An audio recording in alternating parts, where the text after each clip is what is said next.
Sir என் கதையை சொல்கிறதுக்கு ஒரு நிமிஷம் கொடுங்க சார் ப்ளீஸ்.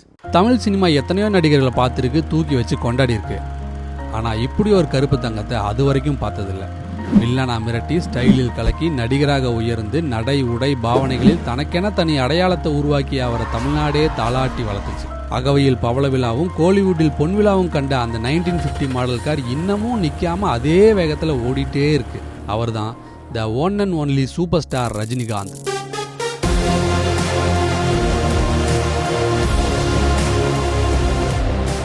சிவாஜிராவ் கெய்க்வாட்டாக தமிழ்நாட்டுக்குள்ள வந்து ரஜினிகாந்தாக மாறிய அவரோட பாதை பலருக்கும் இன்ஸ்பிரேஷன். மூட்டை தூக்கிட்டு கண்டக்டராக இருந்த ஒரு மகா கலைஞனுக்கு கை கொடுத்து தூக்கி விட்டுச்சு சென்னை. நிறம் முக்கியமே இல்லை, திறமையும் கடும் உழைப்பும் இருந்தால் ஜெயிக்கலாம் அப்படிங்கிறதுக்கு ரஜினிகாந்தும் அவர் அரவணைத்த தமிழ்நாடும் சிறந்த உதாரணம். நடிப்பையும் தாண்டி ரஜினியை ரசிக்க பல காரணங்கள் இருக்கு. மேடைகளில் வெளிப்படையா மனம் விட்டு பேசுறது, தான் செஞ்ச தப்புகளை நியாயப்படுத்தாம ஒத்துக்கிறது, தன்னையே கலாய்ச்சிக்கிறது, கமல்ஹாசன் போன்ற சக நடிகர்களை தனக்கு மேல தூக்கி வச்சு பேசுறது, வாங்குறதுக்கு ஒரு தகுதி கமலை விட்ட வேற யாருமே கிடையாது. இது எல்லாத்துக்கும் மேல அவரோட சிரிப்பு.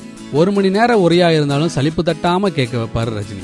ரஜினி அரசியலை விட்டாலும் அரசியல் இவரை விடுறதே இல்லை.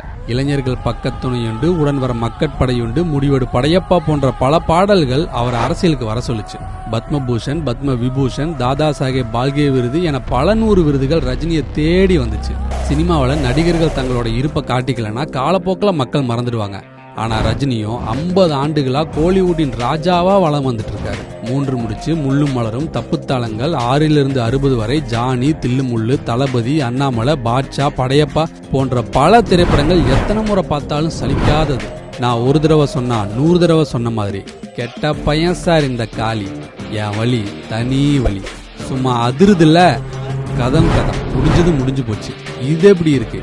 இப்படி ஒவ்வொரு படத்துலயும் ரஜினி பேசின பல வசனங்களை இன்னைக்கும் நம்ம ஃப்ரெண்ட்ஸ் கிட்ட பேசிட்டு தான் இருக்கோம்.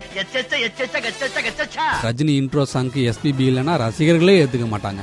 அந்த பாட்டுல தத்துவங்களோ அறிவுரைகளோ இல்லைன்னா அது ரஜினி பாட்டே கிடையாது.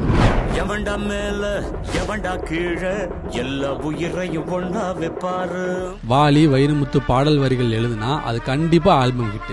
1970s, 80s, 90s, 20s, இப்ப ஜென்சி வரைக்கும் ரஜினியேசன் தான். அலும்ப பார்த்தவன் உங்க ஒப்பம் வீசில கேட்டவன்னு சும்மாவா சொன்னாங்க? இது எல்லாத்தையும் தூக்கி சாப்பிடுற மாதிரி இப்ப வரைக்கும் எந்த நடிகருக்கும் அமையாத ஒண்ணுன்னா அது ரஜினிக்கு வர்ற டைட்டில் கார்டு தான். எத்தனையோ தொழில்நுட்பங்கள் வந்தும் கண்களுக்கு விருந்து போற மாதிரி பல டைட்டில் கார்டுகள் வந்திருந்தாலும் தேவா மியூசிக்ல வர்ற அந்த சூப்பர் ஸ்டார் ரஜினி பேரை பார்த்தா தொண்டை தண்ணி வார்த்தை கத்தாம இருக்கவே முடியாது. ரஜினி தான்.